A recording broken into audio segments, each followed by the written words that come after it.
What's up, y'all? Welcome back to my channel. If you're new here, my name is Zipporah and I do all things music. I do reactions, commentary, video essays. I'm honestly just a big music nerd.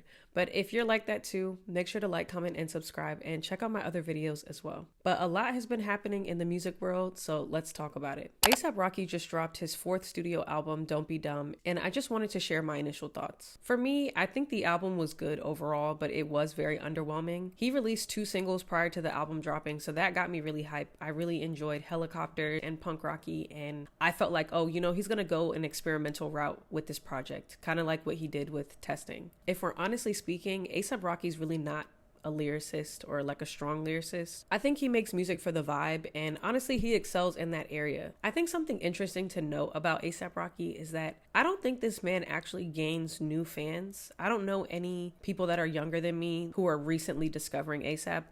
I feel like most of his fan base is people who were there from the jump and they just kept listening to his music. So for me, I started listening to A$AP I think in like 2014. Whenever he dropped, I think it was Pesos or LSD, whichever one, but they used to play the music video all the time on MTV. That was my introduction to him. I thought he was cool. Nothing about him really made me gravitate towards his music. If anything, I just liked like his energy or like aura and like the overall vibe. But yeah, I feel like the project was a little underwhelming. It's not a horrible project by any means, but I think if you're not a fan of A$AP Rocky, I don't see this project being the project that's like, oh yeah, I want to check out his other projects. And this is coming from somebody that doesn't listen to A$AP Rocky heavy. I've never listened to a full A$AP Rocky project. Some standout tracks for me are Stay Here for Life. I think that song is such a good vibe, and I think Brent really brought a lot of energy to the track. I've been replaying it so much. I also love Playa. So I'm a huge Thundercat fan, love Thundercat Down, but I really enjoy the production and the melody of that song, especially the ending. There's like a beat switch up at the end, but I really love that track. I still want to give the album a couple more listens though before I give like a final review. I think overall right now I'd probably give it like a 7 out of 10. In other news, J. Cole surprised us with an album announcement and a single, which is honestly crazy. I think I was sitting here editing and I have his notifications turned on for Twitter. So he tweeted the video where basically he's announcing the album.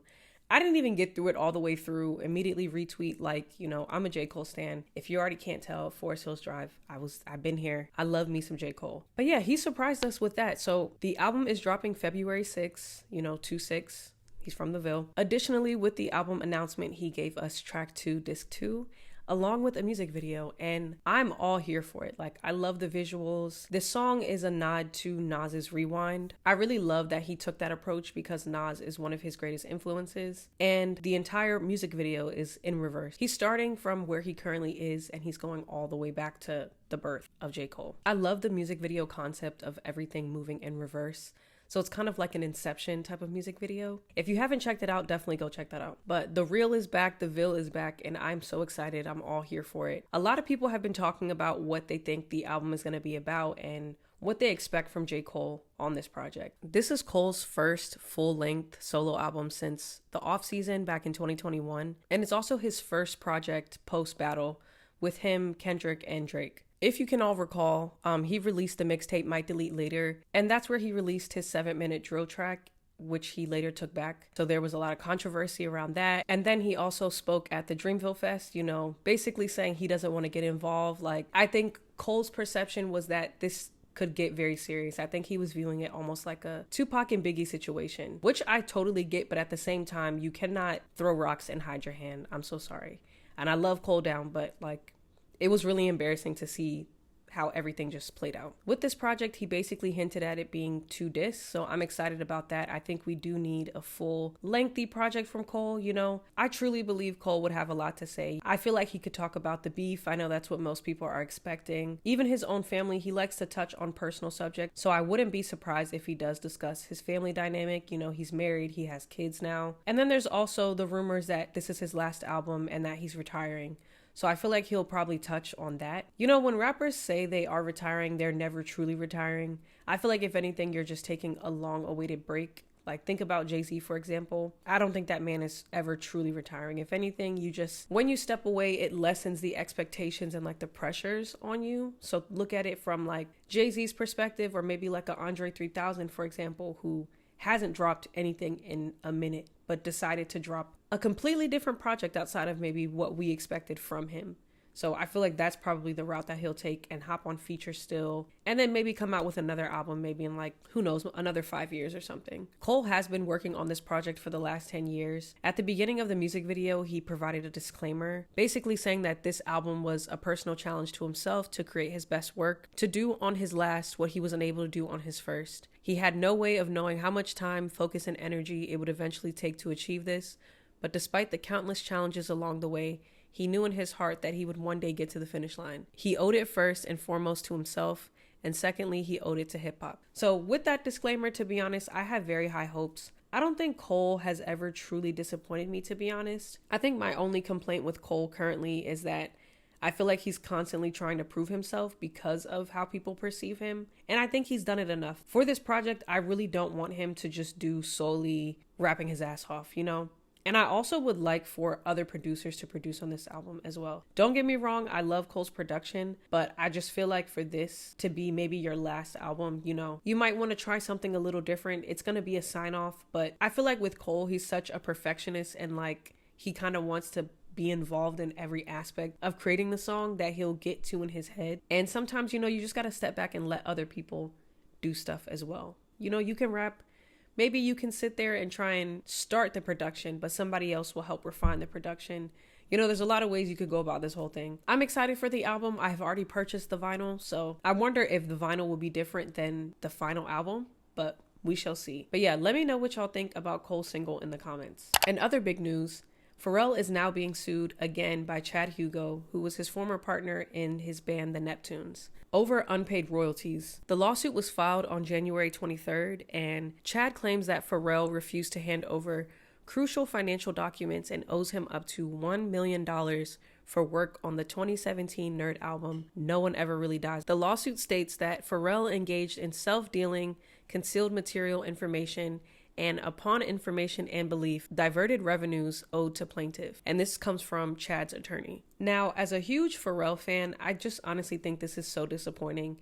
And it's not the first time Pharrell has been sued. I love Pharrell down, but I think it's time we actually talk about this man's shitty past. He has a lot of issues when it comes to dealing with people and conducting business. Let's actually get into Pharrell's allegations and like shady business practices. Back in 2024, Chad's attorney actually filed actions claiming that Pharrell committed fraud and acted in bad faith by attempting to trademark the Neptunes name alone. And then by January of 2025, it was reported that Chad was suing Pharrell for withholding royalties.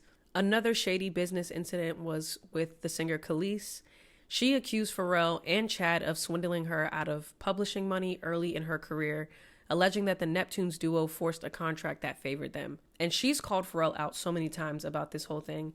And even with Beyonce's Renaissance album, she had a song where she sampled Khalees's Milkshake, and Pharrell actually produced, but they did not get permission from Khalees to use the song. So Khalees called Beyonce out for using the track and not even contacting her. And she also called Pharrell out because it's like, you know exactly what you're doing by using my song and then not contacting me. Here's the issue, okay? This is really not about Beyonce or anything else for that. The reality is, okay, and I said what I said, so still all facts, okay?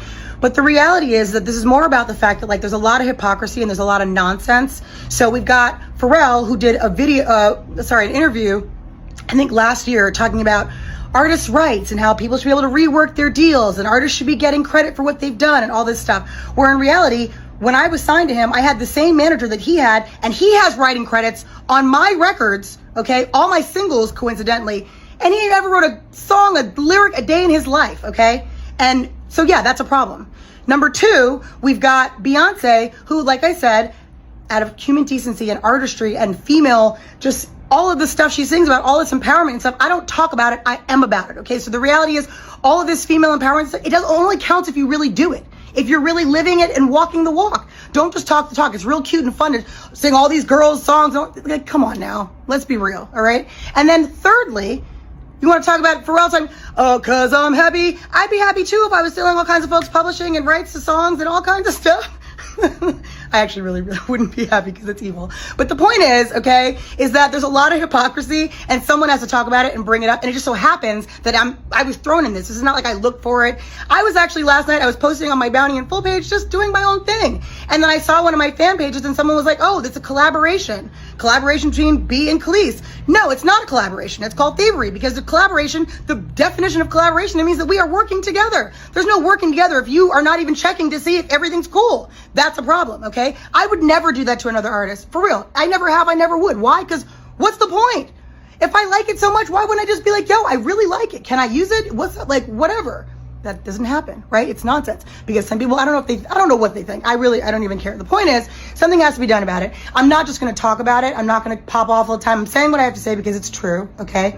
But I do think that something needs to be done. It happens to a lot of artists. It happens all the time. And I think that really something needs to change. And this just might be the fuel that I needed to actually do it. Because honestly, I try to keep to myself and stay out of the drama. But if it keeps coming to me, what else am I going to do, right? That's all. So say what you want to say. I don't really care.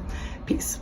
I think this whole thing is entirely sad, and for Pharrell to try and keep moving like this, I think it says a lot about him as a person. To be honest, there would be no Neptunes if it wasn't for Chad. He's really the man behind a lot of the melodies and the production itself. Not excluding what Pharrell has done, but Chad really has done a lot for the overall Neptune sound and a lot of the songs that we know and love. Chad is like the main person behind the creation of all that. So for you to try and push him out and take all of the money and royalties and not give that man anything is weird. And Chad is the quiet one. So it's like, I think for Pharrell, it was a lot easier to try and do this stuff because Chad is not going to speak out about it. The fact that you owe him $1 million is insane. And Chad has stayed out of the limelight for like most of this time. He's not even really active on social media like that. I just think it's crazy for you to sit and ignore all of this that's going on. He's ignored Khalees for years now. Now you're ignoring Chad as well. It's just insane to me. I just don't understand how you could move like that knowing that you couldn't have done this whole thing by yourself. You had a right-hand man.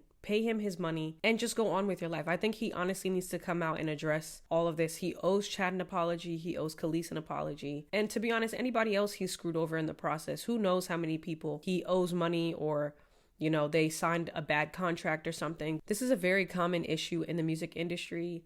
A lot of artists have experiences with signing bad contracts, and there's people who, you know, take advantage of them while they're still early in their career and just kind of have their hand over them like the puppet master. You know, Lil Wayne filed a whole lawsuit against Birdman and Cash Money, accusing the CEO of violating the terms of his contract because they withheld his studio album at the time. Snoop Dogg also dealt with this with Death Row. You know, after Pac died, Dr. Dre left the label. Snoop Dogg started to denounce Death Row, accusing the label of withholding payments and, you know, cheating him out of his publishing rights. Mace also dealt with this with Diddy and Bad Boy Records. You know, the list goes on and on and on.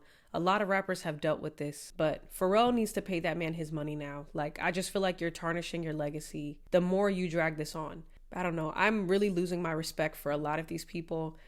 Honestly speaking, I feel like we have to stop looking at these celebrities as perfect people. They're human just like us, and a lot of these people are shady as hell. A lot of your faves are very weird and shady. It's truly sad. But yeah, let me know what y'all think about this whole lawsuit situation and Pharrell's shady past. Also, let me know what you think of Cole's new single and what expectations do you guys have for the project. I'd love to hear it, but let me know in the comments, and thank you guys for watching.